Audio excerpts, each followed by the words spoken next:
Hello, fellow watchers and enjoyers. Ash and Piggy here from Watching Walford, bringing you WHODUNNIT 2014, also known as the Who Killed Lucy Beale podcast.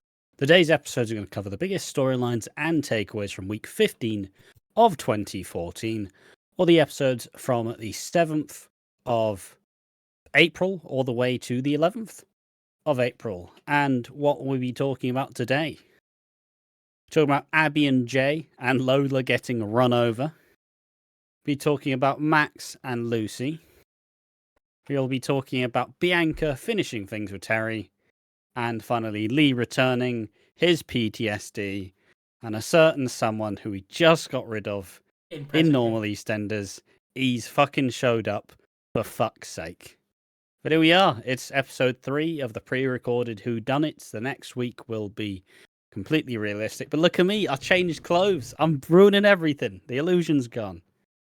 Most because that shirt was sticking to me like a motherfucker. My arms, I had to like peel it off my fucking arms. No, nowhere else, of course. Never me. At the belly. How you doing, mate? I preemptively switched to me to make sure I was like doing like, on episode 15. It's just like you talking quickly, switch to me, switch back. I'm on 15 and I was like, did I change it to a fade in? I did. I'm like, oh, sorted, the intro's up playing again. We had a slight hiccup where I started recording beforehand, before I said Ash go, so the intro's playing. So if you heard like Ash going, oh yeah, I'll count you in 3, 2, 1, don't worry, it's just me messing it up. It's my third day on the job. I mean, in fairness, you have suddenly went from recording nothing to recording everything, so full credit to you. Yeah. Like, just dish the credit. I know it's like week 3, probably could have addressed this before, but as of, well, Piggy's just been recording everything, and Piggy doing it means he's just swapping to the fucking cameras as well. So, in a sense, the production value's gotten much better. So, credits to Piggy for fucking helping out and doing it better than I do. So, fucking... I just give everyone their whiplash because I quickly went 1, 2, 1, 2, 1, 2, 1. Oh, look at Ash. Oh, they look at me. Look at Ash. Look at me. Look at Ash. Look at me. Look at that. Please tell me you aren't just switching back and forth. I am just winding people up. Apologies to anybody who struggles with photosensitive epilepsy for Piggy just fucking zipping your brain back and forth. Yeah. Don't fucking do that in future. I won't. Just showcasing what I do with the cameras. I'm like a producer, an executive producer. Yeah, it's Piggy is the producer of all the videos. Yeah, except for the main podcast. He won't let me edit that one. I mean, you could if you want, but, you know, I don't want to force you to do everything. How else am I supposed to complain about my editing workload? This bloody podcast. I mean, I still can't. I've done it for like the last year and a half, so you know, I've done my time. But yeah, how you doing, mate? I'm doing good. I'm probably not going to switch just the camera to me. It's just going to be you and me, or both of us in this box. Because no one really wants to see this beautiful face, like full screen with a wrestling ring behind them and a bed not made. Hey, it's not even in. It's not even in shot. No, it's not in shot. Oh, fair enough. I don't know if it is. I don't worry if it is on the full screen, but yeah, I'm doing good. Oh, it might be on full screen, to be fair. Yeah. There's a lovely wrestling ring and fucking Kenny Omega's artwork. Well, not his artwork, but the artwork that the poor Chinese factory workers did. They were only paid 2 cents. But I'm doing good. It's the third recording, and oh boy, it's probably because we've watched about, how many now? About 6 hours? We've watched at least 6. We've watched at least 6 hours. We've watched at least 6.5 hours of 2014 EastEnders in about a day and a half, which is grand and other stuff. But look, all right, we want a break. There's no fucking... to be fair, considering some of the times we've taken a break before, where you padded out I say we're doing this now. This comes out at the end. Everybody will have seen all of the content we made, but full credits to us. We did push the boat up, made some more interesting content, so gave it proper tits this time, not just going, how about we just don't do WHODUNNIT? It's like, oh, come on. But hey, we understood the assignment. It was time to work a bit harder, not be as lazy, and hey, we both fucking gotten through it. So yeah, give us all the credit for engaging with EastEnders. And well, while I'm off camera here, how have you been when the camera's on you? I'm going to be staying on you for the next half an hour because you'll be reading the EastEnders script. But how are you? Yeah, I'm doing all right, mate. It is. I was just feeling good, honestly. It's surprising how.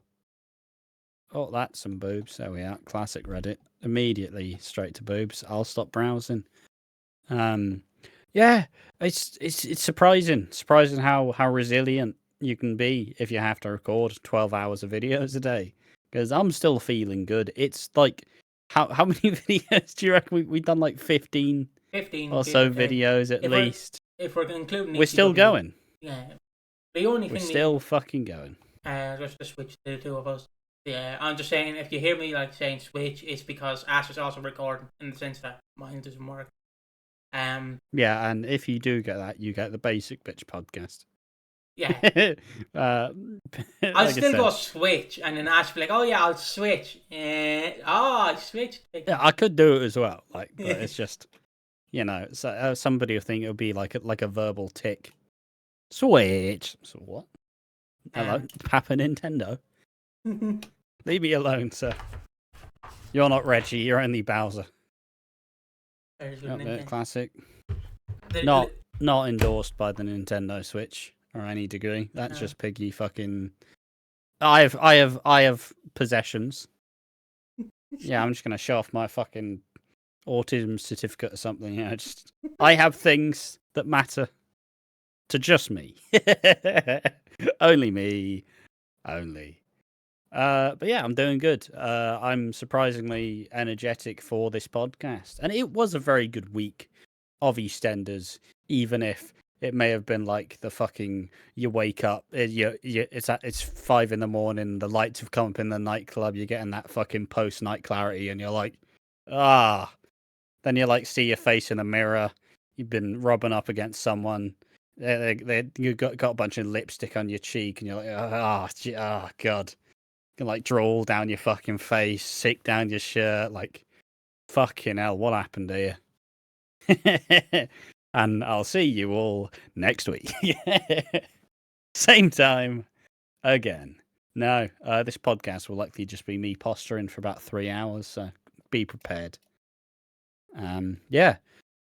The EastEnders was good. It's week 15 of 2014. We are rapidly approaching the actual Who Killed Lucy stuff. And honestly, there was a couple of dodgy episodes of WhoDunnit in there when we were just knackered or didn't really want to do it.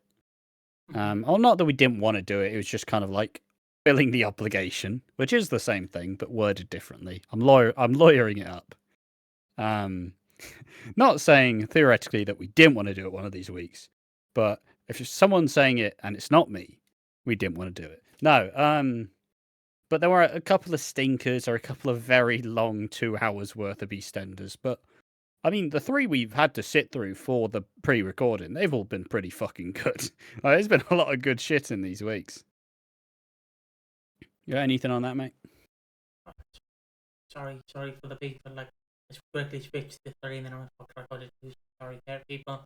Again with the episode I left see. Yeah, what I want to say, I'm still new to it, by the way. This has been a fun week of EastEnders. There is a bit of slogs in it, there's a slog in anything. Like originally, the title for this video was gonna be like Lee has PTSD or something, but like I don't. Yep, that's how we do That's how we do titles here. Yeah, Lee may or may not have PTSD or something. We don't know. We only watch the fucking thing. But I pleaded with Ash since I recorded this. I'm like, mate, just because we got rid of him and we did have a bit of controversy with him. I don't think so, but it's like one of those fucking. It's like one of those like horror movies in the 80s where they're teasing like they tease like number 3, where it's like, get ready for Nightmare on Elm Street 3. He's back. It's like Freddy. Just no, I thought we just got rid of him.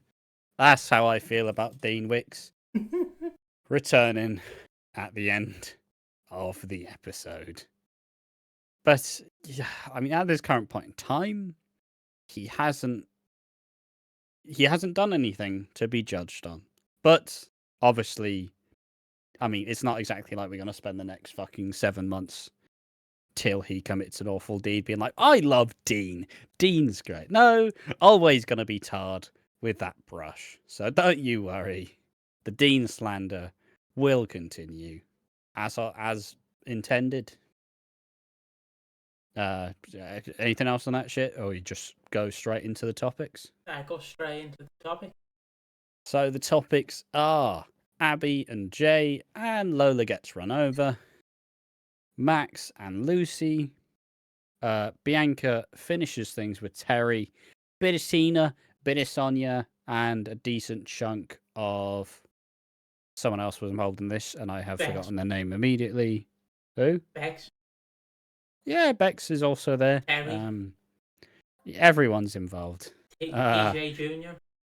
And Lee returns, and we get to experience, and we get to understand why he seemed to leave the army, but not as officially as he may want you to seem. And he's just being very cagey through the start of the week. So, see how I'd argue that Lee is probably the Carter's like prodigal son, who is. I'm not saying he's the favorite, because he is, but he is the favorite, and they both love him, and he gets all the attention. Well, Johnny is fucking Linda's favorite before he came out as gay. Before he came out as gay, yeah. It's like like when it's like how he came out of the closet and then Linda accidentally jammed his foot as he was coming out. Yeah, Mum, what the fuck? Yeah, fucking Mum, please, I'm still in here. Smash. It's like, Linda, Mum, please, all right, stop jamming my fucking toe in this door. Smash. Fucking fine, all right, I'll go back in. Jesus Christ. It's like when you find £5 and you go to reach for the £5, then it's like, oh, it's covered in shit. Oh no. And that's how I feel. That's how I think Linda feels with Johnny. It's like, I love Johnny. Oh, he's covered in gayness. Oh. Where are you putting your £5 notes, mate? Why is it covered in shit? Have you ever seen the In-Betweeners fucking movie with the end of it? I've seen the movie, but out of all the things that stand out, it's not the time where he grabs a fiver and it's in shit. What about all the actual gags in that fucking movie? Yeah, maybe my reference game is not on point. Even though the second one is shit, let's be honest. Guilty pleasure in it. Look, it's the issue with sequels, is that sequels are unlikely to ever be as good as the first. But because you already enjoyed the first, the buy-in to the sequel is like fucking meow. It's that kind of thing, like where it's like it's the kind of thing where like a franchise can be ruined by one simple thing, and that simple thing is just people like The Hangover 1 is great. The Hangover Part 2, not many people talk about it. Hangover 3, now you're pushing it. No one's fucking mentioning it. It's like when Megamind got a move when he first came out, not the second movie. I was like, oh yeah, Megamind's cool, and then obviously Big Daddy Gru stepped out with his big nose. I didn't want, oh Gru, fuck me, Gru, it's Gru, and then Megamind was obviously forgotten. And then they went, oh, we're bringing Megamind back. It's not the same, is it? It's not. I thought we were talking about fucking something else for a sec. Why are we on Megamind now? No, because we're on about movies getting sequels. Yeah, but like for a second I was just like, hold the fuck on. You know what I mean? It's just like when a network's like, oh, we're gonna bring this franchise back. Oh, do you have any plans for it? We want to make money. We want to make money. But do you have any plans for it? A cheeky bit of money. Oh mate, I don't know why I'm gonna date this. Do I need? Fuck it, mate. I'm watching the fucking election interview after this. Fuck it, who cares? Who the fuck cares? And then I'll watch Love Island. Fuck off. Dating the podcast incredibly well.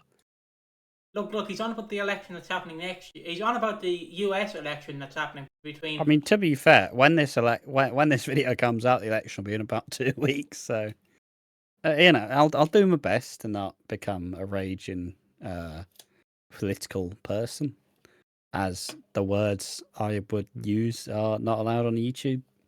But just to save Ash's ass, he's looking at the US elections. They did a sit down interview. Mate, I'm not gonna get fucking hunted for watching the fucking election coverage.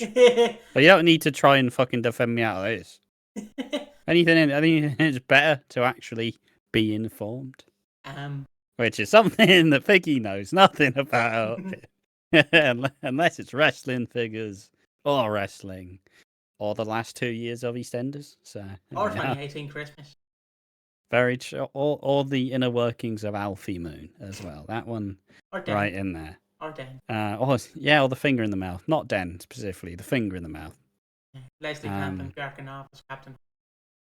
An image no one wants to remember, but everyone forgets. That's like the fucking... Not making that joke's garbage anyways. Alright, let's talk about the EastEnders. No, because you always do this, and then it makes it more awkward than if I would have actually said the joke. So shut your fucking mouth. We're talking about the EastEnders. No. Don't dig yourself into a hole, brother. The joke's gone, mate. It's over. It's over. No. See what you did? Tell that joke that you're not going to make. No. Tell that joke. No. Well, I just want to say that next month's a fairly big month. I'll date this even more. I think he's been convicted in the next couple of weeks. And after this comes out, I'm not going there. Your next president of the United States, Abraham Lincoln, is being convicted. And it's all a setup. Let's talk. It's all a setup by the left. About the EastEnders. Time to cut to Ash's as I'm quickly being pulled off camera by Donald Trump. Cut the fucking feet. I'm being cut off by Donald Trump. He's pulling me. It's like when someone shows a sign on like a sports broadcast, and it's a sign just like I don't know, let's say football, but no one takes signs to football. I love insert like person, then they like flip it around. It says some like fucking great tragedy, and it's like fucking hell. Do you know? Especially in the countries where there are tragedies and they don't like to talk about it and might get possibly hypothetically in a video game Minecraft murdered. It reminds me of what do you remember? Quickly switch back, boys. Do you remember that Walker's crisp a campaign they ran a few years ago? It's like, submit a photo of your dad and we'll showcase it on a video.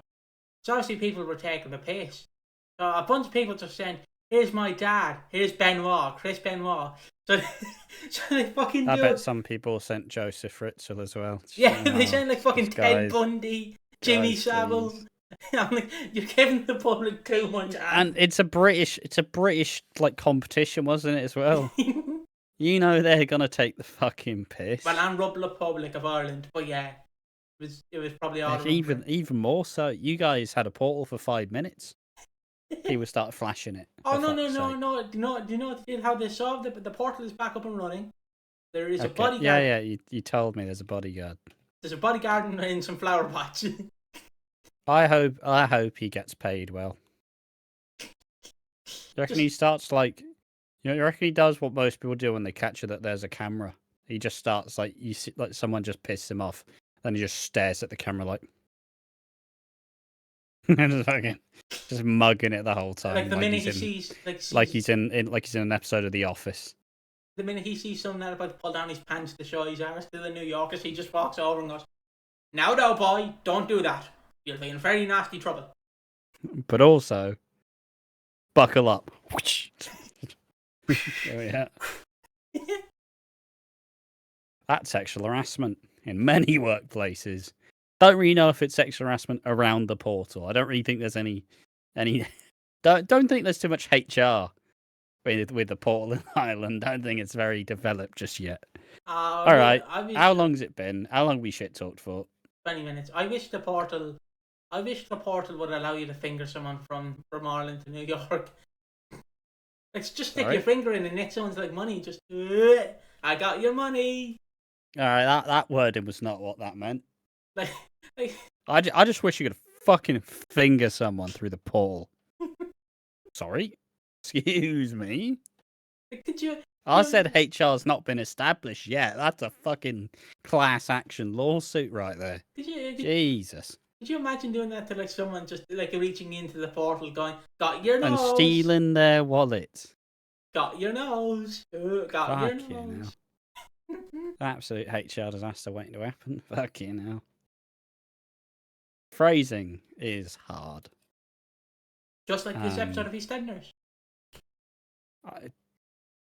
In a sense, in some places, but it's got a lovely warm inside to most of it. I mean, I'm hard that Dean's back. Right? Got rid of him, now he's back. I'm like, oh. That he is just like that fucking like the fucking Michael Myers in Halloween Part 6. Ah, not again. Fucking. Why is it number 6? 5 was bad. They wanted more money. It's like how I describe it. Like, oh, which character's going to the public domain this year? Oh, it's Pinocchio. There are 6 horror movies in the works and a cinematic universe because he's in the public domain, and it's like the minute Mickey. I say that I rag on the Halloween franchise, but the second a new one comes out, I'm watching it. Like, we all have our vices. Yeah. I like slashers; they are fun. I like horror movies. I'll watch them. But like, it's just the minute everything becomes public domain. It's like, oh, I'm just in the public domain 5 minutes, and there's a horror movie announced about me. Great. It's like the minute Superman comes into the public domain. Some fuckers already had Superman film, like, just ready, waiting for the year he goes into the public domain. Like on a calendar. 2034. 2034. That's the year I can release it. That's the year. Superman in space. That sound. Oh no, sorry. Fuck. Who was it who allegedly faked the moon landing? Is it Hitchcock? Yeah, I think so. Well, you can't use space because obviously US faked the moon landing in the 60s, and he still has the copyright on it. The whole bullshit. We were so checked out at this point. Fuck this podcast. I love it. I was going to jokingly say Aardman fucking faked the moon landing. The fucking stop motion company just out there with the little claymation fucking animations. Promise, the moon's so off. And then you suddenly see them talking with like the fucking clay mouth, and you're like, where? Look at those lips. Look at those hot lips. There we are. Throw it back to last episode. Winner. You have any other shit we want to talk about before we actually talk about the thing we're here to talk about? The moon landing, the fucking moon landing conspiracy is so fucking funny to me. Like the fact that some people believe that just in a random warehouse they just got a bunch of set and it was like CGI. Always. Well, I hardly believe it's CGI. I'd like to imagine it's a lot of very, very nice. Like, look, they had to build a set. Obviously they didn't because it fucking didn't happen, did it? The moon landing did, of course, not the fucking faking the moon landing. But it's still funny to be like, some people believe it because it's like, well, Russia were close. And they did technically win the space race. And it's like, oh, just fucking grow up, man. Just stop it. Just stop. All right? But like, imagine just like, it's like, okay, we're gonna land on the moon. It's just a little child with his tie like fucking, his tie like rocket ship just. Ooh. And then I said, Houston, we have a problem. So, fucking. We're crashing. Make it stop. It's like it just starts to play all the nonsense.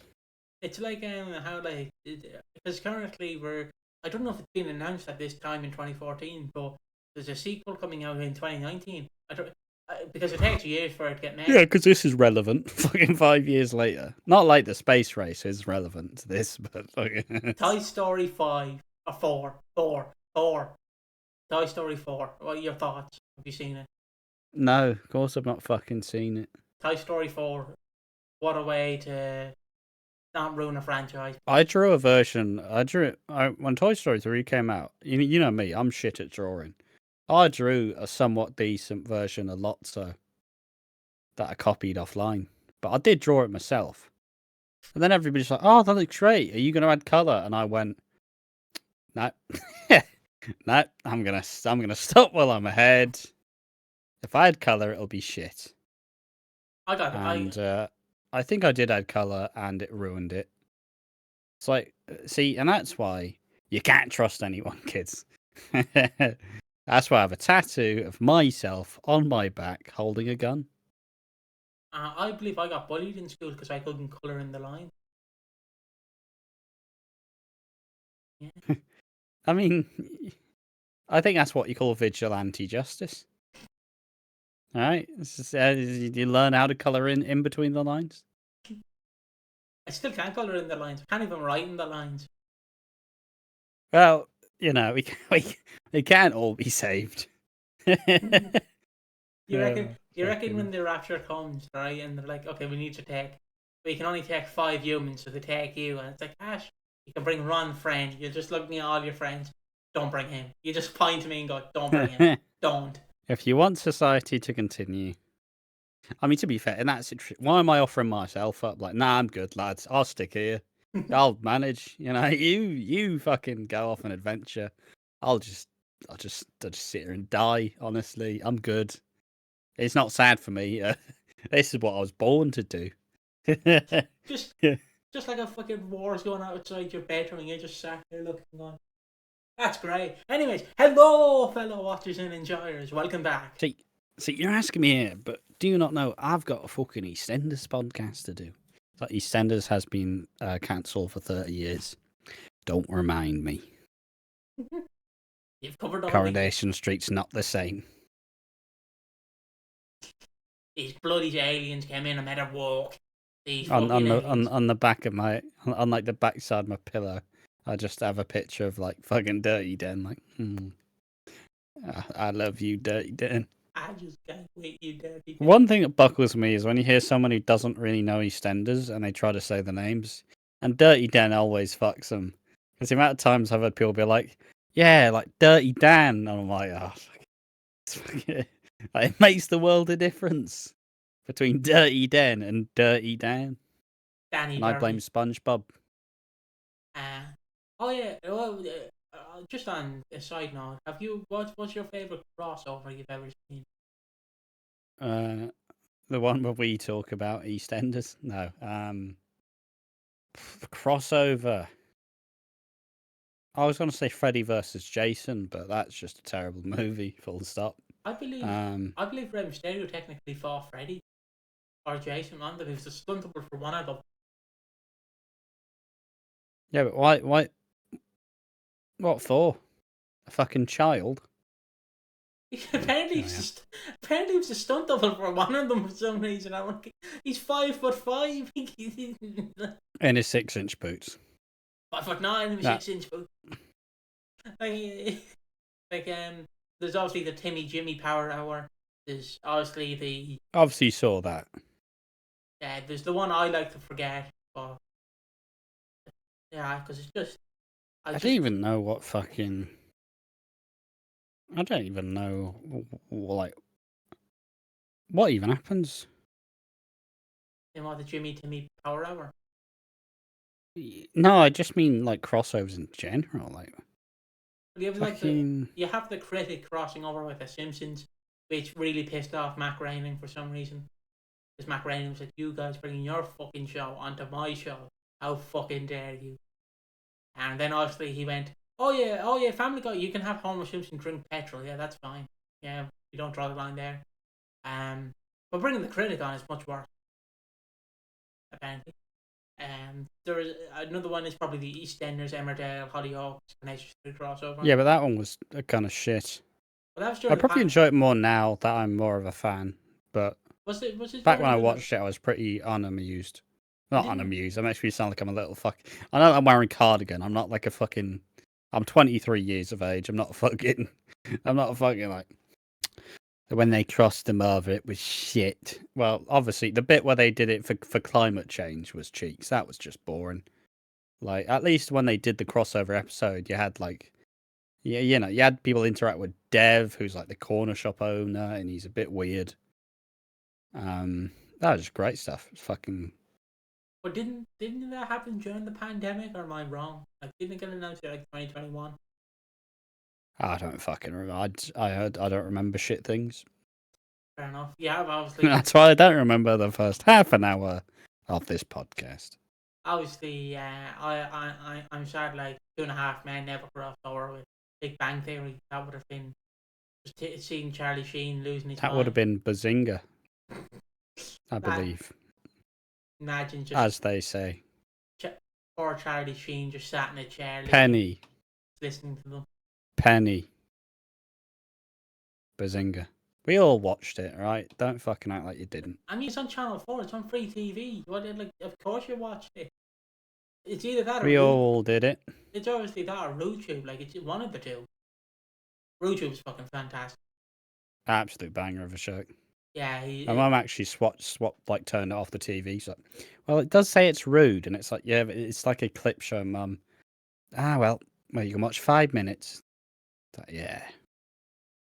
When you are to share the same skybox, so that the whole house will be queued into the one fucking skybox. Like, I just want to watch Skatoony at 1 a.m. Just let me fucking do it in peace.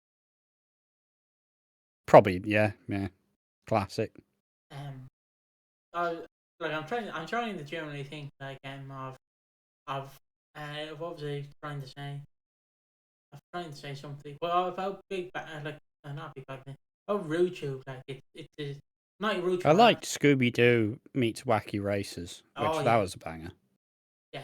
And just a bunch of the Looney Tunes characters crossing over was always good fun. Yeah, but actually, I remember what I was going to say. I was going to say, yeah, You Got Framed was a great fucking TV show. Let's be honest. Yeah. Do you not mean You've Been Framed? Oh yeah, You've Been Framed. You've Got Framed is title of a fucking biopic of someone getting falsely imprisoned. Made it up, of course. You've got fucking framed. No, God. What was it for? It's a sex scandal. How big was the penis? 2 inches. Ah. But it has. It's true. Based on a true story. But it has the theme of You've Been Framed. It just replaced the You've Been Framed with You Got Framed. That's all they do. They just change it. But yeah, You've Been Framed was a... Yeah, Harry Hill narrates it. Some would say it's his funniest piece. Like him narrating the bio? Making shit up, of course. What did you say, narrating the bio? The biopic? Yeah, I made it up. It's all... None of it exists. Yeah, but I would rather kill myself than have Harry Hill narrate my life. What's wrong with Harry Hill? Nothing. I just don't want him narrating my life after I did the Heather. Well, some stones can be turned over. Look, Harry Hill, I want a public apology. I seen your movie. It was shite. Yeah, well, no one's going, I love Harry Hill on TV, but want a movie. No, not really. A movie I did used to watch was the Mrs. Brown's Boys, the movie, because it was actually alright. It wasn't that bad. Then... Yeah, see, now you're saying that. Harry Hill's too far, but Mrs. Brown's Boys, the movie, is something else. Fucking... Made a mockery of your culture. There's only one thing I liked about that film, and it's the fact where they get meta, where it's like, Agnes, you could dress up as a man and live your life as a man. And it's like, no one would believe that, Winnie. But he's a man dressed as a woman. That's the funny thing. So if the woman dressed as a man, wouldn't that be hilarious? Laugh. That's probably... You prefer that to the Harry Hill movie? No, I don't. Definitely not. If I could choose between one. If I could choose between one, I'd choose the Alan Partridge movie. He's just he's tripping balls, apparently. If I had to choose between one of the options that wasn't one of the options, I'd choose a different movie. Alright, if I just choose All right. between Harry Hill and Mr. Brown's, I'd definitely choose Harry Hill. Yeah, well, that's not what you just said about 2 minutes ago, you fucking fanny. Yeah, if I had to watch either, I'd definitely watch Miss Brown's Boys, the movie. It's a great movie. It's funny. Makes a meta joke. It's like me choosing to watch the Fred movie just because it had that one banger punchline where he fucking digs a hole and then he sees 2 Asian kids looking at him and then he says, I've dug to China, which, look, all right, you played it fully straight. It's a funny punchline at the time. But in retrospect, if you make 1,000 jokes and one of them is funny, it doesn't mean it was good. I just love how John Cena, like the movie actor, is. I'm not counting the Marine before he get into it or Ready to Rumble. They don't count. His first major fucking movie he was in was Fred the movie. His first major role, or the Hannah Montana TV show, if you want to count that. He did play John Cena. Yeah, in both of them, but he's technically was in the movie. Look, what am I going to say? He was better in Scooby-Doo WrestleMania Mystery, which is a better film. If you want, mate. Which is a banger film, by the way. Sin Cara's a great wrestler in it. I think this bit's gone absolutely unfiltered and a bit too far. It's all over. Should we now talk about the EastEnders I'll quickly switch before we spend fucking 3 hours talking about shit? Alright, I'm switching to you now. There you go. All right, lovely. So Abby and Jay and Lola gets run over. This is a smaller story, but there's 2 that are involved, so he just kind of put it all as one. Let's be real. There's 2 main stories that are Bianca finishing with Terry and Sonia and fucking everyone, and finally Lee returns and his struggles with PTSD. But the first 2 are fairly tertiary, but they are still pretty important because there has been a love triangle forming between Jay, Lola, and Peter. Peter is the Ian Beale in the relationships, and Jay is somehow the David Wicks. Represents freedom, represents choice, and Peter represents ironing your fucking pants before you go to a work meeting or some shit. I don't fucking know. Something ridiculous that no one ever does. And Abby, she gets an offer from a uni in Liverpool because Abby still wants to become a vet. Never was able to do that, to be honest. Never had the chance to become a vet. Too far before her time. And Jay gets upset. He's like, well, yeah, but if you go, you're leaving me. But she's like, yeah, but I want to be a vet, Jay. Like, fucking come on. And then he's a bit more reasonable and he doesn't hate her for it. They make up. And then Abby goes, look, Jay, you don't have much here, do you? You fucking orphan. Why don't you come with me and everything will be fine? And he goes, yeah, not really feeling that. Didn't say orphan, of course. But he's just been a bit mardy for no reason because he likes Lola instead of Abby. And Peter and Lola fall out as they prepare to go to the Shard. And then Jay gets mardy and the plan is off. But it all comes to a head as Jay is with Lola, telling her, like, yeah, you know, you can do anything as long as like you stand up for yourself and what you want to do. You have the choice to do whatever you want. And they go to kiss. But Ronnie comes around the corner, not looking at the road, putting on the fucking iPod. Lola doesn't check left, doesn't check right, didn't listen to the old hedgehogs on that road safety thing. And she just fucking walks out into the road and gets run over. Now let me remind them. If I can quickly chime in, I don't know if you've seen, like, it's a thing of the past, but just quickly on road safety. I don't know if you've, like, obviously you had in the UK you had to be had. But have you ever seen Ireland's solution to road safety? No. It was the fucking scare the shit out of you. I don't know if you've seen the iconic one where it's the guy driving and then the car just fucking flips. Yeah, that's from Ireland. Crushes like a family. Yeah, which is absolutely horrific. But as a kid, it's fucking hilarious because it's like, what the fuck just happened, man? Like, holy shit. Like generally, their solution was to stop like kills on the road, and to get people to pay attention was to show all these horrific fucking like ones. There's obviously the one that always buckles me because I don't know why. It's this girl walking across the road, and the guy's obviously looking at his phone. So he's looking at his phone. Then you see a fire engine, and then he just hits her out of nowhere. It's just Out. like I mean, I do prefer the hedgehogs who did the road safety. They were quite adorable in a sense, but it also is tragic with how many hedgehogs are just fucking barreled over. It is. It is. But it's like when they do those really graphic heart attack adverts. Obviously, my dad died to a heart attack, and his dad died with a heart attack, and I'm pretty sure the fucking great granddad died of a heart attack as well. So it's coming for us all in the family, of course. But like you get those fucking things where like the kids, it shows like the dad talking to the kid like, oh, you're gonna have to grow up now, and things are gonna change, but you're a man now. It's like, oh fucking. I feel my heart. Oh, bloody hell. No, it's just my tears. They're just streaming down my fucking face. But I mean, it's good to educate people about this sort of stuff.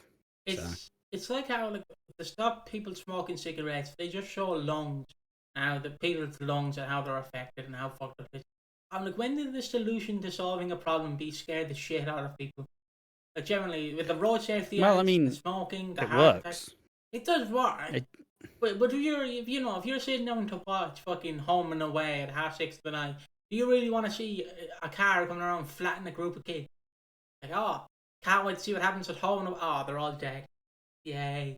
Okay, on Home and Away tonight, this one gets cheated on. This lad also cheats on her. Oh. Yeah, you can't just fucking coddle yourself and just think everything's gonna be. You gotta have these fucking grim reminders. Yeah, we don't watch you can tell a kid to fucking brush their teeth all they want. Do they actually do it? No. Do they do it when they realise that their teeth are a fucking sham and it's a terrible idea? Never happened to me, of course. Definitely never happened to me. But and then eventually you get that learning that your parents fucking went, yeah, I fucking told you should be fucking doing that, like probably won't be a problem now. But you don't listen because you don't actually have to deal with the consequences. Like, with some serious shit. You have to have stuff that makes you think, because if you're just in your own world, it's just not going to work. Fair enough. It's what, I mean, yeah, it's a very genuine thing. Like, yeah, sure, you may kind of become immune to, like, the shock, and it's like, ah, fuck, who cares? But, like, at the end of the day, if you need to share a fucking message, you probably should just be allowed to tell it as graphically as possible. Because if you stop one person from going through it, you've done your job. My favourite thing though about like them road safety ads is how because you think, oh, this ad's a bit graphic, they will air it at 9 o'clock after the watershed. Ireland went, nah lads, fucking kids who are watching fucking Hannah Montana on RTE, we're gonna show them it straight away. Then a bunch of people went, actually please don't do that, my kid's been scared, can you please just at 9 o'clock, there you go. And obviously Ireland went, yeah, fair enough, lad, we understand. But I have to bring up the road safety ad. We had the road safety song. I don't know if you had it. The 1, 2, stop, look, listen. Yeah. But it was a bunch of kids CGI'd. I think CGI'd, or what Jimmy Neutron was. That kind of animation. Yeah, that was interesting. That one I was placed in the cinema and I'm like, oh, I don't want to hear it again. I flashbacks to school. Yeah, that's my talk on road safety. Be safe out there. And for a laugh, just look at Ireland's. I forget that this was actually relevant to what happened. And from one fairly grim reminder of yes, sometimes you do need the shock to the system for it to actually work. But also, admittedly, sometimes these things can be triggering for people, and it would do a good thing to actually warn people if they are about to see something that would significantly affect them. So, you have to give the smooth with the rough, really.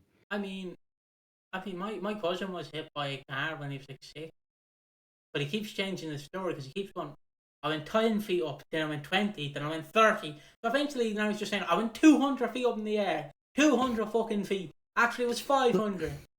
It's like me. Look, all right. If he did, since he did get hit by a car, he's probably allowed to exaggerate a little bit. Like, he did get hit by a car. That shit is true.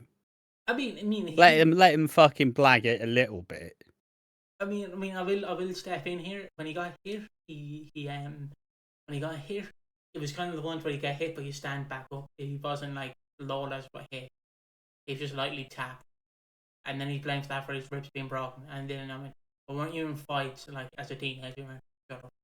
And I'm like, I mean, he did get hit by a car. Just let him have it, mate. Just let him fucking have it. Stop being a prick. that's the lad that's getting married that I'm possibly bringing you to the wedding just to show up. Me and you just watching the fucking podcasting the wedding. Hello, lads. Definitely not happening. I'm bringing you to the wedding. Don't get hurt. And so, yeah, obviously, and from one fairly reasonable topic to another, Ronnie seeing a young blonde girl get run over reminds her of Danielle. You know, reminds her of the girl that she lost just as she realized who she was.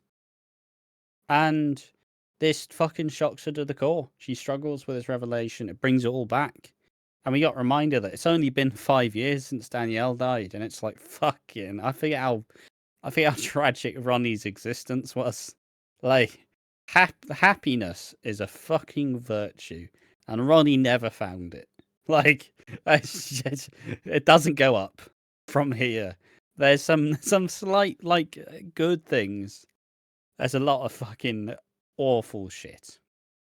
And Lola's had a big head injury, so Jay and Ronnie are helping her get through it. Lola thanks Ronnie for being with her, but she can leave now. And Ronnie struggles and starts crying, gets Roxy to leave, but Charlie Colton kind of talks her through the stuff with Lola, and she tries to sleep away the pain with Charlie, who obliges. It's always weird in these situations where it's like, where Ronnie goes to kiss Charlie, and he's like, oh, and he pulls back. He's like, oh no, I wouldn't. And then she goes to do it again, and he just goes, fuck it. Like, you know, if you're gonna at least make a point of being, oh no, I would never do that. You're not in the right place. Fucking go through with it, for fuck's sake. Like, you know, maybe she does need some time to forget. Maybe she does need some escapism, but like, if you're gonna make a point of being like, oh no, I'm respectful, don't fucking go, well. It's one of those things that happens a lot, and it's very silly. But yeah, that's the Ronnie stuff. Like I said, it was good stuff, and you forget that in such a fairly small scene, like, you can play on the history, and that's why it's like really kind of cool. And it's sad, but it is very impactful because, you know, Ronnie is a character who, you know, she is likable, but you can tell that she's had a fucking rough life. So, you know, when this shit hits, it hits hard. But there we are. That's all the Jay, Abby, Lola, Peter, and Ronnie stuff. And let's move on to Max and Lucy, because I really don't understand where this Max stuff has come from. I can't fucking lie to you. So Lucy and Lauren get the letting gig, and Lauren celebrates by being proud as Lucy plans a shag in a hotel with Max. She then gets upset when Max chooses to spend his time with Oscar, the son that he doesn't get to see all the time, the son who lives with Tanya, who is only there for a night. And then she tries to blackmail him, like, "I'll tell him about us." She goes to do it, and then obviously she swades out, and it's like, fucking hell. I don't know why is it become so intense? Why is Lucy head over heels for Max Branning? Please explain, Piggy. I don't understand. I guess it's the kind of curveball they want to throw at you. Because I'd assume the trailer had come out that someone's going to die on insert day. So it's kind of like leaving it. Well, it's probably been announced by now that Lucy's dying. If I had to guess, as it is, but you don't want to fucking WCW it and be like, we're announcing her death on the day it happens. Whoop-de-doo. If it's a big event, obviously you don't want to like announce it. You want to announce it ahead of time. Not do it on the day. It's like, we're doing a whodunit. Okay, when are you announcing it? Well, it's happened tonight. And it's like, No, yeah, it's okay. definitely something. Yeah, you want to have a big motivation for one of the characters. And obviously Max is one of the characters who gets involved.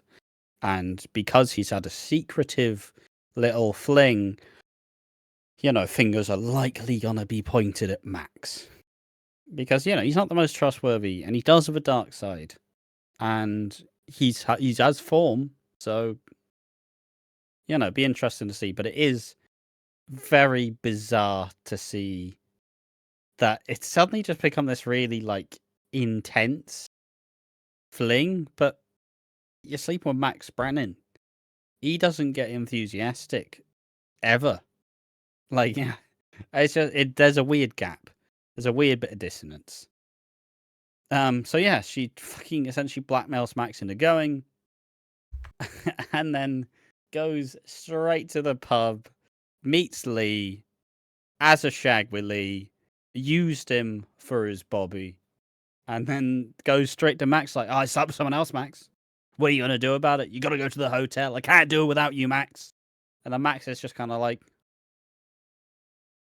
and then he does decide to meet her at the hotel, but it's just it's so bizarre. It's so fucking.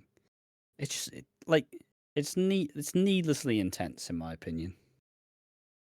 Like maybe if this was something that was built over, obviously with soap you have to give in a lot of time because maybe some of the storylines weren't entirely as planned as you expected, so you can only do a set amount of setup, and because it is a whodunit that goes over a year, you don't want it to be this, you don't want to have to plan it like fucking 2 years in advance because it doesn't work like that. So, and because it's this big whodunit where you slowly find out more and more, the less people know going into it, the more effective it is and the more gripping it is as you find out more reasons why. I understand, but yeah, like, it's just, I don't know, it's just Lucy. She is an adult, sure, but she has the emotional maturity of a fucking teenager with a crush who pulls her pigtails at break time. Like, that's just, yeah. That's the Max and Lucy stuff there. Let's move quickly onwards to Bianca and the test, and Tina and Sonia. So the week starts off with Terry, and he just decided he's wearing bunny ears because he's bold and they like to make fun of him being bold. He comes around offering to do an Easter egg hunt, and he tries to get everyone to feel better. Bianca's struggling because she has the test results of her the breast cancer being genetic, like a gene for breast cancer. So he sits down, he fixes things between Liam and TJ over a pint, over a shandy, and he gets the girls to stop fighting. But it all causes problems though, as he tries to talk Whitney through feeling upset about Johnny. And he says, look, all right, it's not your fault, it wasn't your fault with Tony, not your fault with Johnny. And so, like, it's okay, you can manage. And he gives her this nice hug, reassures her, and makes her feel better, but Bianca, obviously having some hang-ups about Tony, freaks the fuck out. Because, she wouldn't be able to live with herself if she let something like that happen again. Obviously, it's not fair to fucking Terry, who is genuine and is trying to do a really nice thing and trying to help Whitney like any good stepdad would. But she freaks the fuck out. She says, fuck off. Get the fuck out my fucking house. Just like, it makes it, you can understand why she reacted in the way, but you can't help but feel a little bit bad for Terry. Bianca gets test results of the cancer gene, and she gets it what, Tuesday. She's struggling to deal with it, and she just about barely apologizes to Terry. It's like me. Like, look, I'll blame the autism. I don't like saying sorry. I don't even like thanking people. It's weirdly difficult for me to do, and it's like my brother is also autistic. He fucking struggles with it too. So anytime we're actually thanking each other for doing something, it's the most awkward fucking like thanks. Yeah. Yeah. Don't fucking say anymore. We don't know how to respond. That was Bianca trying to say sorry. And she basically just went, oh, well, like, sorry or whatever. It's like, fucking, come on. You did just accuse him of grooming your daughter and not trusting the partner who you have been with for a decent chunk of time now. Fucking Bianca. You were saying you feel bad for Terry in this situation. Yeah. Yeah, I feel bad for Terry. Like poor Terry. Like, I understand both sides of the argument. You're looking out for your daughter, but if it's just a hug, I understand. Like, you're not obviously seeing the behind of it, so you don't know what Terry's feeling, essentially. And so it is. I do feel bad for Terry, but at the same time, Bianca has every right to be angry. But poor Terry. Terry, like, he solved all the problems except the last one. Yeah, and some problems you can't exactly fix because sometimes they're just broken. Obviously, Bianca Bianca gets the news that she doesn't have the gene and wants to celebrate whilst Terry wants to move forward and get an apartment together. And for some reason, Bianca's decided that it's over with Terry and she can't handle it. And I don't understand why. I don't get it. She was just having a good time with him. And now it's over. Why is it over? I don't understand, Piggy. Oh. Fucking Bianca. Oh, yeah. Bianca is like... This reminds me of why I don't like Bianca. Like, Bianca is a fun character if she's there for about 2 weeks. But if she's there for more than 2 weeks, she's overstayed her welcome. Like, obviously, we're looking at it in 2024 as well. So we obviously see... Oh, my hand tattoo's fake. So we obviously see that she's been a bitch to Reese and Sonia at the time of recording this. Yes. So seeing her be a bitch to Terry for absolutely no reason, and basically being self-centered because she got positive results about cancer, but Sonia didn't. But she's feeling bad for Sonia for no reason and trying to help Sonia for no reason because Sonia does not want to talk about it. But you keep bringing it up. It's like how can I put it? Give me a second. Let me think about this.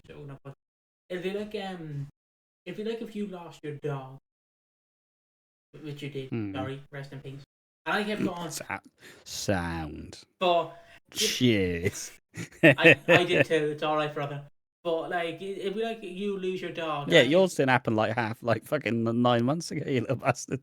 But you know what I mean? It's like if you lose. Wait, when did your dog fucking die? 2012. All right. 2021, my other dog died. But still not 9 months ago. But you know what I mean? It's like if you lose your dog, and I'm like, I'm joking, of course, but yeah, fuck it. I'm not that upset. It's like, Ash, what do you want to do? Now you've lost your dog. What do you want to do? Do you want to talk about it? Do you want to talk about it? Do you want to talk about it? It's like, hey, hold on. I only lost my dog. I didn't fucking get stabbed. If I want to talk about it, I'll fucking talk about it. Get the fuck out my shit. Like, that's what... Yeah, I don't know. Like, it's just... Obviously, we can imagine that Terry and Bianca will get back together because we know that, but, like, she's just fucking called him out for, like, doing some dodgy things for Whitney and has celebrated with him. And then she's like, oh, well, that's going to be our last drink. And he's like, what? Yeah, it's just over between us, tell. It's like, come on. But, like, I get it. But, yeah, Bianca struggles to... read the room. She struggles to think about someone other than herself. And speaking of someone who, if you got more, yeah, I was gonna say, it's like, it is. I'm loving how, like, we're acknowledging that Bianca only thinks about one person and one person only, which she obviously does think about her kids, but you put Bianca in a room with another parent. Is she gonna say, "Oh, my kid's fucking fantastic. He can run the Olympics. He can stop a fire with his bare hands"? Like, no, she's gonna go. Actually, and then the second, like the other mum would be like, "Oh, my kid's doing this," she'd be like, "Snotty cow." It's but I feel like fucking bragging. I don't know if this. I don't know. I don't know if you've ever had this, but it's like a parent or like a mother, like who has a daughter who's a bit sexier than the mother, and then she's like, "Actually, in my heyday, I was a beautiful lady, better than this fucking bitch. I was a beautiful woman. I was a beautiful lady. Not like I was a stunner back in my day. Unlike my daughter, I was a stunner. I was a hot looker. I was hot lips. They called me. Like that's what it feels like. It feels like someone who just put themselves first. Like if anyone goes, "Oh, you run a job, you do YouTube," I go, "Yeah, I do YouTube with a guy called Ash." And my dad just chimes in and goes, "Yeah, he's a pretty strong guy, yeah. Seen his cock, lovely." And he's better than him. Yeah. And he's the fucking... And that channel wouldn't exist without him. You better remember that, Piggy. Ash, probably. No, definitely not happening. Just my dad going, "Yeah, he's better than Piggy. He's in shape on like Piggy. He does exercise on like Piggy." Honestly, my son's just a fat blob. Ash is a great guy. I'll continue. His check's in the mail. And someone who's not having as good a time as Bianca is Sonia, who does test positive for the gene for breast cancer.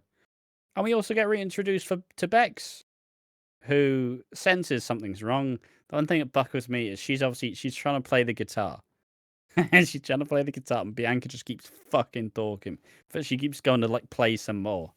I don't know why my brain's doing like banjo, like dee dee dee dee dee dee dee dee dee. Oh, she's playing the fucking guitar, not banjo. And it just feels like she's looking at Bianca like, yeah. That's not the song I want to do. That's Ben Moore. That's Ben Moore. Do. We don't want to sing that one. I did the first one that came to my head. She's singing that one. She just sat there like, Bianca, will you fuck off? Imagine. Sorry, I need to switch. No. Could you imagine just like obviously it's only funny to you, mate. Probably won't acknowledge it, but imagine if they just played it. It's like, "Oh yeah, you're a real killer. You're not the Bianca." Just fuck off, and this would happen to you. Leave me alone. I'm playing my guitar. I'd love it if she started acoustic Wonderwall. I'd love it. It's like, "Too dead, Bianca, please fuck off. It's gotta be the day they're gonna throw it back to you. Fine, Bianca, you're still here." Sally can wait.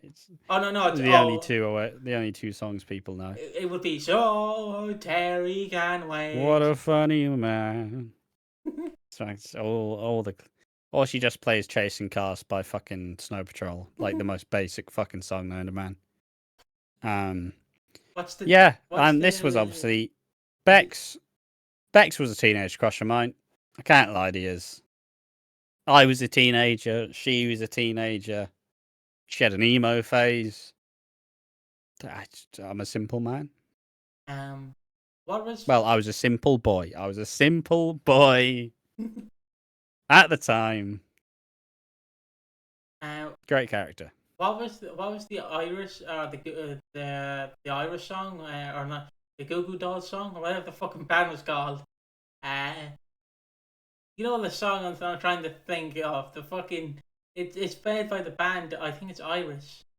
I think I'm confusing the song name for the band. Do you not know the band or the song? You've said, "Oh, you know the band. You definitely know the band. It's Iris. You know the band." It's like, what the fuck do you want from me? No, I don't fucking know. You don't know the famous like fucking song. Yeah, well, you don't fucking know the song, do you? Because you know the fucking name. If you did, yeah, you know the fucking song. Yeah, you fucking idiot. Don't you know that fucking song? The song that I'm fucking referencing. I've given 2 bits of information. Why the fuck aren't you getting the song? You fucking idiot. I don't fucking know. If you fucking get me the actual name, I'll get you the actual name. Hold on. What's he fucking doing? Why do you know the song, you fucking prick? You're fucking asking me. I'm not a fucking Wonder Cure. Yeah, it's Irish by the Irish by the Goo Goo Dolls. Yeah, you knew the song. Yeah, well. Yeah. Did you got the answer you wanted now? You Yeah. happy? Fucking derailing the podcast because you couldn't remember a song. You're yelling at me because I can't remember the song that you've said. Iris. Could be anything. Could be anything. Bex. Continue. Huh? You like Bex as a character. Say something. Yeah, Bex is one of my favourite. It was my my child crush. I was a child. Hold on, that's not wrong. Hold on. When I was a child, a little teenager, Bex was a crush of mine. Yeah, we were both young and naive. I thought I could change her. I couldn't. But where people go for a romantic date, they take them out for a romantic date. Obviously, my mind went to something else. You take me on a romantic date. Get that fucking horny bat away. Fucking get the newspaper out. All right, that's enough of that. I let Piggy talk too long. First, he's yelling at me about bands that he knows the name of, and now he's going on too long about Bex. Another question: how long is this podcast currently? 1 hour 6 minutes. Are you not recording? Fuck, I am recording now. I just can't be bothered to pull up the window. I could just. It's only one click away, just like the fairy godmother. That's a wish, but I gotta workshop it.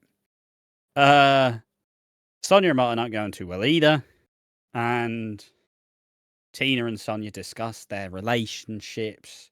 They set the world to rights. They get absolutely fucking pissed. And I'm not saying that the schedule permits that Sonia's bisexual currently, but her and Tina, there's something there. And Bianca tries to be like, yeah, well, is this what you do? You fucking lesbians? Like, no, fucking Bianca. Sonia's just received some terrible news. You're talking about yourself. I'm the only one who's actually fucking listening to her. She needed this, and then Bianca's like, yeah, well, don't take advantage. It's like, come on, Bianca. Fucking stop it. First, you're yelling at everybody for not understanding you when you're being a cow. Now you're fucking being like, oh, Sonia, stop being a dick. It's like, she's drunk. Let her be angry. She's not going to remember it tomorrow. Just say something really harsh and see if she remembers. Say, yeah, well, I shit in your trumpet. Sorry? Just, remember that one the night after. Ben, could you say something about my trumpet? Nah, no, I never said anything. It's fuck with people. I believe it's the fucking. Oh, I believe it's a story by the Gallagher brothers where it's like what really pissed Noel off was he bought like a stereo set. Obviously, Liam came home from the pub a bit pissed, so he couldn't find the bathroom light. He couldn't find the bathroom. He just pissed all over his stereo set. That's why I'm imagining like with Bianca. I couldn't find the bathroom. Like mine with your trumpet, shatting it. It's not even that much room in a trumpet. I can't lie. Hey, you could played a trumpet before. Probably squat one in it. That's a bit too graphic for the mediocre joke I was telling, but yeah, that's all the Bianca, Terry, Tina, Sonia stuff. It's nice not totally the two. It was pretty good, honestly. It was pretty enjoyable. Like I said, it's good stuff. Like to see. This week was a bit more of a refresher because the last week was very Lucy focused. It was very.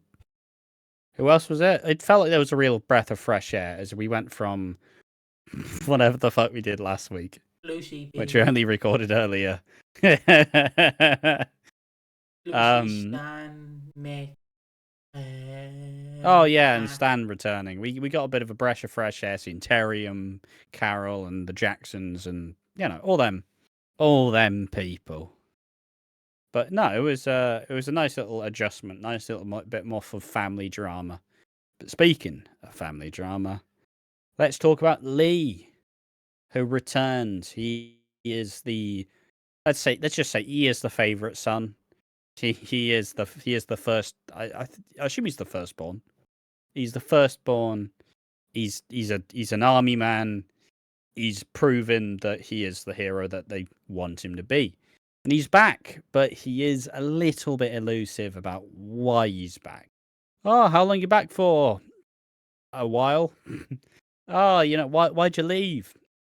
Leave. Just any question he gets given, fucking fuck it, leave me alone. Don't ask me about it. And him and Mick, they exchange small talk as they're like cleaning the living room that Stan burnt. And Lee keeps avoiding the truth, but Mick demands to know why he smacked him. And this spurs on a family conference where he explains, look, I wasn't ready to come back yet, so I just spent a week with Granddad. And then Lee and Nancy are kind of like, not really vibing with it, but we said no further questions, so This is the part where Lee flirts with Lucy and they find themselves kissing in the alleyway and straight into Lucy's bed. Obviously was being used.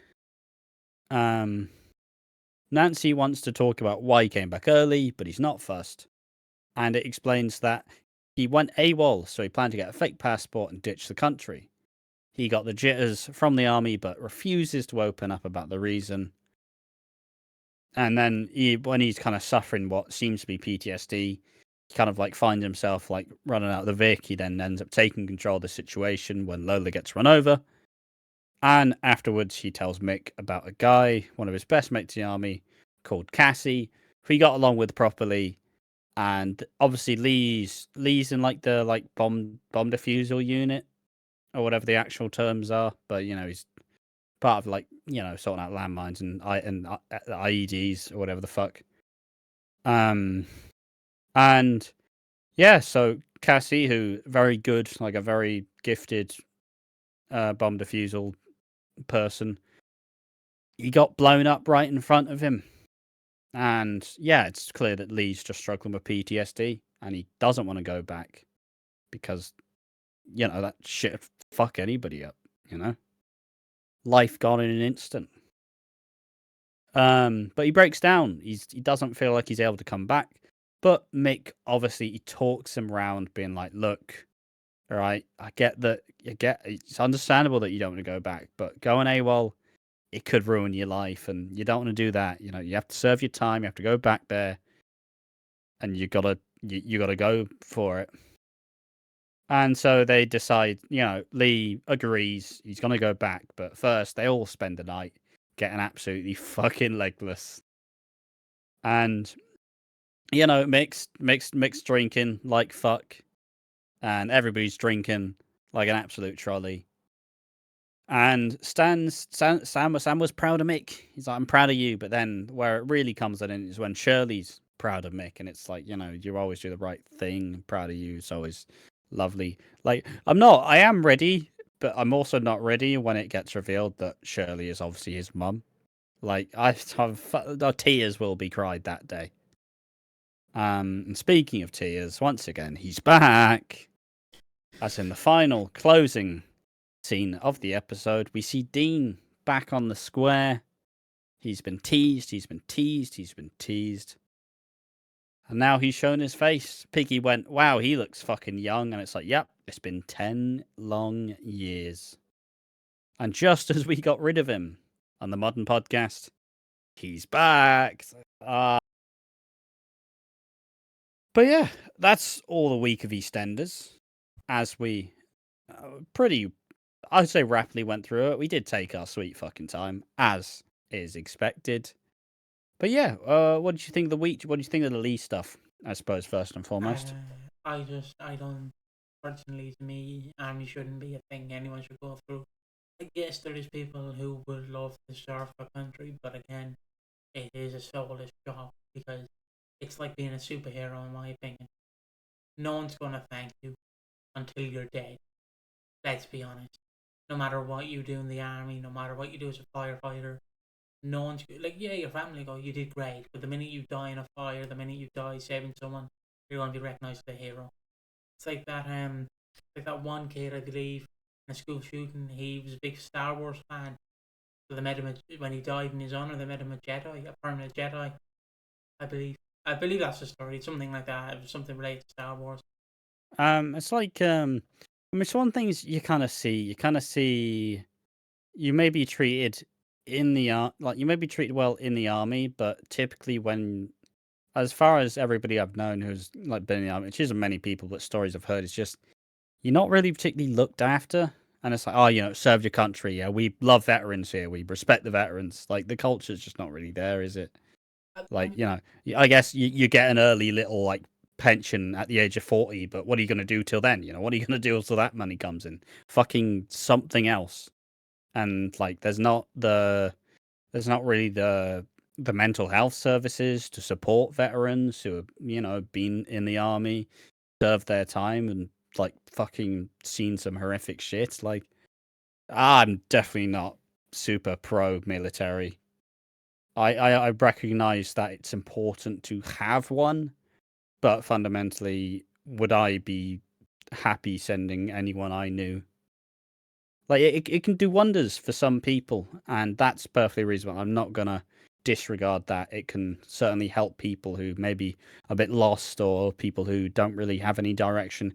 It can give them a direction, but you also hear a lot of horror stories, and there's just not the support there, unfortunately. Obviously, you do usually have it with charities, which fucking actually piece it together, but it feels like there should be some sort of actual like care program after you're out of the service. But yeah, that's Well, like I understand like people who want like compulsory service, whatever it's called, like the thing where you're forced to go into the army. People who think national service. national service, I just think you shouldn't put that on anyone. No matter like what, no matter if you have 5 soldiers in the army or 500, you shouldn't put anyone's life at risk because, as like you've probably heard me say before, if I ever talk about wars, a war is just a rich man's game of chess to see who can kill the most people. Let's be honest. I guess the leader of whichever side doesn't really give a shit about you. They'll say they will. They'll kiss you in the forehead. The minute you get shot, send a letter home. You'll be fine. And then you won't get that letter for 3 months. Then you get his fucking hat. And that's it. That's a bit depressing compared to Ashes. Yeah, I was just trying to be, honest and open, and that it was a bit more depressing. But I mean, look, we all have our different opinions, and it's good that we have a open space. You can all fucking share them and not get shouted at, because ultimately we are all people at the end of the day. I did. And it's not us trying to like make some overarching like you must believe, you must follow. Like we all have opinions, allowed to share them. I just found it funny because I was reading just the guy following that guy jokes like he posts sometimes news. So I see like some tweets he's found, and apparently one of the tweets was Rishi Sunak said if he wins, of course, national service will be inflicted, and then obviously he said if no one joins up, he's going to cut the Wi-Fi to 4 hours a day. He's also now said if not non-binary people will be accepted, and I'm like, mate, you're just gonna get a load of fucking twats just fucking. I'm non-binary. Do you have a proof? I'm non-binary. You have proof? I'm non-binary. And it's like, okay, he's non-binary. Leave him alone. Just it's but like I don't mind if a soldier come up to me, I wouldn't mind. I'll talk to them, but I'd be like, you're not telling me stories about the army. I do not want to hear how you saved 6 kids from a bombing, because not only would you scare me, but I'd be thinking about that for the next 6 months. Like Ash and his Christmas story he had with that customer in the co-op. Yeah, sometimes what people say, whether you expect it or not, does generally stick with people. So hopefully, if anything sticks with you from WHODUNNIT 15, it's one of the funny things and not one of the stupid things. But like again, like obviously that would fuck anyone up. You see like your friend being blown to pieces, would fuck anyone up. And if you say you're a man and it wouldn't fuck you up, you're stupid. If you've seen your own mother or father, even grandmother or grandfather, being blown up in front of you, you would cry. I don't care what anyone says. You would cry. I mean, I don't think anybody's saying they wouldn't. I can't lie to you, mate. You, Don't think anybody's saying, nah, I don't care. It's a very traumatic thing. And also, it was also, I will say, it's another instance where it got to be a lot of there was a lot of very physical, like, emotion. There was a lot of really good stuff. Like, Lee did a really good, had a really good performance. Obviously, Mick, I've still kind of, we always joke about Danny Dyer not being a particularly good actor, but once again, like, he fucking knocks it right out of the park. And like, he always generally does, and it's only when he's particularly, like, only in the time in the show where he's kind of just had enough is where you can kind of tell that maybe his attention's not fully there. But he just did a really fucking fantastic job. As did Stan as well. Like, he didn't really have to say much, but his presence alone was also just a very interesting one. So all things considered, the Lee story, pretty fucking good. And I enjoyed it. Also, I suppose one thing we didn't touch on, unless you want to keep going on about this, I've got something else. Very quickly, what I loved is Stan was like, oh yeah, I was in the army, I did national service. I got a medal. Okay, but he with Stan, he's seen a guy being blown up in front of him. And he's like, just grow up. And I'm Stan. Yeah, just like, Stan, shut the fuck up. It's just read the room. But it was good fun. I loved it. Danny Dyer's performance here is like, he's crying as well. And I'm like, oh, Daddy, don't cry, please. Lee, I don't like the lead character. I like the lead actor. Like, does that make sense? I don't know if that's blasphemy to say you don't like a character, but you like the actor. I think he's a great actor. Fine. I just don't like the character. Like, because there's not really much to judge on personally. From what I've seen in the later years of Lee, they really took his army stuff too far. Oh, now he's an abusive, and he's throwing Tracy out of the pub, and he's caused a robbery that he set up.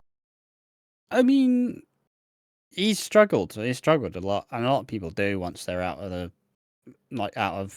what was their initial kind of trajectory. I think it's a rational response, but I do look forward to seeing it kind of unfold, as I've not really gotten to see it to such a degree. So I do like it, and from the introduction, you can understand that, like, even just from how he speaks, like, you can tell that he's a bit of a broken man at this point. Like, he's got like this big personality, but you see him and he's like a little scared. He's like a scared little boy. I think it's just done really well. I look forward to seeing the character develop.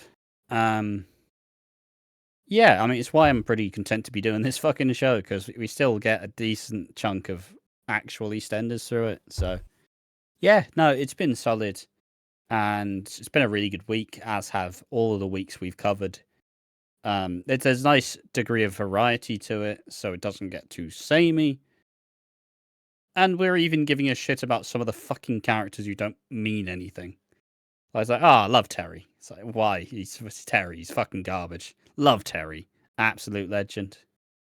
And obviously, the takeaway here is he's back. And just as we get rid of him in real life, he comes back. You can't get him. It's like that guy who runs the pizza parlor and Five Nights at Freddy's. When you get rid of him, he just comes back more burnt, there's more damage. It's gonna be rough. I have a lot. That's all I'll say. But yeah, it will be nice. Obviously, alluding to Dean. Yeah, of course. It will be nice though to see Dean go from his nice side to his manipulative side, and then his dark side. See, because of knowing what we know about Dean, I don't know if there ever was a nice side. Like, well, you know, it will be interesting to see how the character goes. We know what he did, but we don't know how he gets there. Well, I'll reframe what I meant. I mean, like, his good side that he put on to the punters and everything. Like, his good side where he's smacking babies on the ass. Going, how's you going, Dove? How's you fucking going? Have you had a good day? I had a fucking amazing day. And then he's like, Dean, you alright? I'm fucking brilliant. Well, the one thing I'm most looking forward to is I'm looking forward to the reveal that Shirley is Mick's mum. I think that reveal is going to be a pretty explosive one. And I just, like, I don't know, the pairing of Shirley and Mick is such a fucking good one. And, like, obviously Shirley was probably always going to be looked after in some way, but it was an absolute stroke of genius introducing this really big family. Because, I don't know, she's just great. I just absolutely love her. And it's really hard to dislike Shirley. And she is just fantastic in everything she does. Like, she has earned that spot as one of the fucking EastEnders icons. Without a doubt. But with that all being said, I think we've just about covered everything of this episode of WhoDunnit. Once again, it's episode 14, and we cover the episodes 15. from the 7th. It's episode 15. It's episode 15, and we covered all the episodes from the 7th of April all the way to the 11th of April. This should be the last of the pre-recorded WhoDunnits, and as of the next week, it should be back to normal. Hopefully a bit more of a refreshed attitude towards everything. We're not doing the awards. Yeah, we can do the awards. Underrated. Lee. Don't like the character, like the actor though. Lee's underrated though. No, I would say Mick, but I can't really say Mick's underrated. I'm just gonna give it straight. I'm gonna give it to Tina. Tina was a character who didn't ever get much to do beyond this initial stage, and it's easy to forget when a character's been spinning the same, like treading the same tires for so long, that eventually they just don't seem like they have much depth. But this is a reminder that Tina's actually a pretty fucking cool character and is really enjoyable to see. I've got the perfect analogy for this. Hmm? Tina character throughout the years that she's been on the show, she goes from Piggy to being Piggy, but all he talks about is Alfie Moon 2018. It gets tiring afterwards, you know? It's like, I'm so glad to be on the show. Oh, you're going to be a bitch lesbian. No. I can act. No, you fucking can. I can act. Yeah. No, you fucking can. You fucking be quirky lesbian there, love. And it's like, is that what you're going to give me? Yeah, quirky lesbian. And you're going to die in 2020. Yeah, like, no wonder she just got killed off, because it's just... Nah, I'm just not it. Just not it. It's really... Like, I like her now, but I definitely didn't like her when she left. So she's underrated for me. I don't know if we'll ever actually cover the full, like the last. We're definitely covering the 2016, maybe 2017 at a push. But I don't know if we're covering the later half of the 2010s. So if we have enough time, maybe there'll be some standalone videos about it. Okay, we're going to 2020. We're going to go all the way up to 2022. Let's fucking go. I fucking hope not, mate. I can't. I can't. You're going to be like Lee having the PTSD. Yeah, it's just... But oh, it's the next award is the Keanu Taylor Award of Excellence. Who are you going for? Who's the most wooden to you? Lee's way to get around not saying why he's there. Like, you know, he's acting like my nan when I say something she doesn't like, just blanked it. And it's like, well, I did ask you a question. Sound. Like, you know, usually people are a bit more inventive. So Lee's the way of dodging the question is wooden. Yeah, I'm going to go for Becca's guitar. Yeah, fair enough. And finally, who needs slapping down? Bianca. Yeah. I was going to say Lucy, but I gave it to her last time, so... You can give her again, I'll allow it. She can... No. She's dying soon, so she can be like on half. Yeah, true. It's not like I can give it to her beyond like a couple of weeks' time, so... Yeah, Lucy. Just It's just so weirdly intense with Max. Actually, I'd probably give it to Peter or Jay. Like, it's just being knobs for no reason. Like, fucking grow up. You're with someone, fucking respect them for them.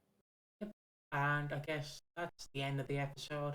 Nothing more to say, nothing more to add. It's currently, if I can ramble for a bit, for 10 more seconds, it's supposed to be midnight, and we are finally finished recording. I'm going to go eat my Another sandwich. 12-hour shift. We've done it again. I'm going to go eat my sandwich now, and I will talk to you later on. See you, Shabba.